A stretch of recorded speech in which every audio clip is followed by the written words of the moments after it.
समजूतदारपणा आणि विवेकबुद्धीनं निर्णय घेतल्याबद्दल अभिनंदन।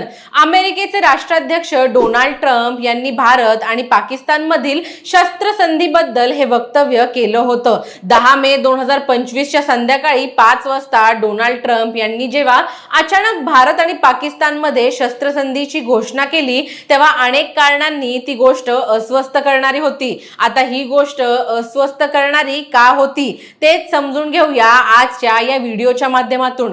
नमस्कार, मी अनुष्का आणि तुम्ही पाहताय दैनिक राज्य लोकतंत्र। डोनाल्ड ट्रम्प यांनी सोशल मीडियावर शस्त्रसंधीची ही घोषणा केली। विशेष म्हणजे भारतीयांना शस्त्रसंधीची माहिती सर्वात आधी भारत किंवा पाकिस्तानकडून नाही तर अमेरिकेच्या राष्ट्राध्यक्षांकडून मिळाली। अमेरिकेनं फक्त माहितीच दिली नाही तर अशा अनेक गोष्टी सांगितल्या ज्या भारताच्या परराष्ट्र धोरणाच्या विरुद्ध होत्या। उदाहरणार्थ, ट्रम्प यांनी त्यांच्या पोस्टमध्ये लिहिलं होतं, अमेरिकेनं मध्यस्थी करत रात्रभर पाकिस्तान आणि भारताशी चर्चा केली। त्यानंतर दोन्ही देश पूर्ण आणि तात्काळ शस्त्रसंधीसाठी तयार झाले। खरं तर भारताचं कायम असं धोरण राहिलं आहे की काश्मीर हा एक द्विपक्षीय प्रश्न आहे आणि त्यात तिसऱ्या देशाची मध्यस्थी मान्य नाही। भारत कोणत्याही द्विपक्षीय प्रश्नात तिसऱ्या देशाच्या मध्यस्थीला नकार देत आला आहे। अगदी चीन बरोबरच्या सीमावादासंदर्भात देखील भारताचं हेच धोरण राहिलं आहे। डोनाल्ड ट्रम्प यांनी त्यांच्या पहिल्या कार्यकाळात जुलै 2019 मध्ये पाकिस्तानचे तत्कालीन पंतप्रधान इम्रान खान यांच्यासमोर काश्मीर प्रश्नाबाबत मध्यस्थी करण्याचा प्रस्ताव दिला होता। त्यावेळेस ट्रम्प यांचा हा प्रस्ताव भारतानं तात्काळ फेटाळला होता। मात्र प्रश्न फक्त ट्रम्प यांचा नाही, अमेरिकेचे परराष्ट्र मंत्री मार्को रुबियो यांनी देखील भारत-पाक शस्त्रसंधीबाबत एक्स या सोशल मीडियावर जी पोस्ट लिहिली होती त्यात काही गोष्टी अशा होत्या की ज्यावर प्रश्न उपस्थित होत आहेत।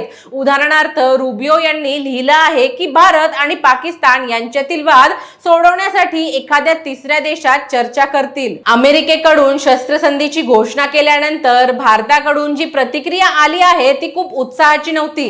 ट्रम्प आणि रुबियो यांच्या घोषणेनंतर एस जयशंकर यांनी एक्स या सोशल मीडियावर लिहिलं, त्यातून स्पष्ट दिसत होतं की या घोषणेवरून दोन्ही देशांमध्ये फारसा समन्वय नव्हता। अमेरिकेच्या घोषणेतील प्रत्येक मुद्द्याशी भारत फारसा सहमत नव्हता। जयशंकर यांनी त्यांच्या पोस्टमध्ये कुठेही शस्त्रसंधीसाठी अमेरिकेनं मध्यस्थी केली असं म्हटलं नाही। भारताच्या परराष्ट्र मंत्र्यांनी लिहिलं आहे की भारत पाकिस्तान गोळीबार आणि लष्करी कारवाई थांबवण्यासाठी तयार झाले आहेत। दहशतवादाविरोधात भारत तडजोड करणार नाही आणि यापुढे देखील भारताची हीच भूमिका राहील। जयशंकर यांच्या पोस्टला मार्को रुबियो यांनी रिपोस्ट केला आहे। मात्र दोन्ही देशांच्या बोलण्यातील फरक स्पष्ट दिसत आहे।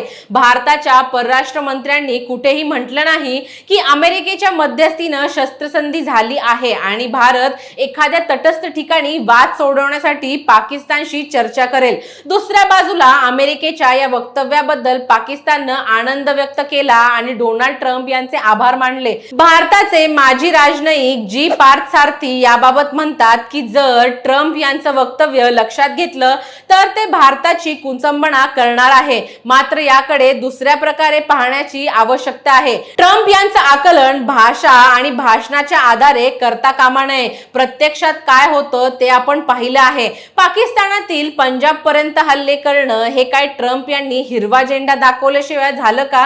ही गोष्ट उघड आहे की ट्रम्प यांच्याकडून ग्रीन सिग्नल होता। भारतानं त्याचं उद्दिष्ट साध्य केलं आहे आणि त्यानंतर शस्त्रसंधीची घोषणा कोणीही केली त्यामुळे काय फरक पडतो? माजी परराष्ट्र सचिव आणि अमेरिकेत भारताच्या राजदूत राहिलेल्या निरुपमा मेनन राव यांना वाटतं की या सर्व प्रकरणात ट्रम्प यांनी भारत आणि पाकिस्तान या दोघांनाही समान पातळीवर ठेवण्याचा प्रयत्न केला आहे। निरुपमा राव यांनी एक्स या सोशल मीडियावर लिहिलं आहे, 10 मे रोजी राष्ट्राध्यक्ष ट्रम्प यांनी त्यांच्या वक्तव्यात शस्त्रसंधीसाठी एका सुरात ज्या प्रकारे पाकिस्तान आणि भारताचं कौतुक केलं आहे त्यातून दक्षिण आशियाच्या भूराजकारणातील गुंतागुंत स्पष्टपणे दिसून येते।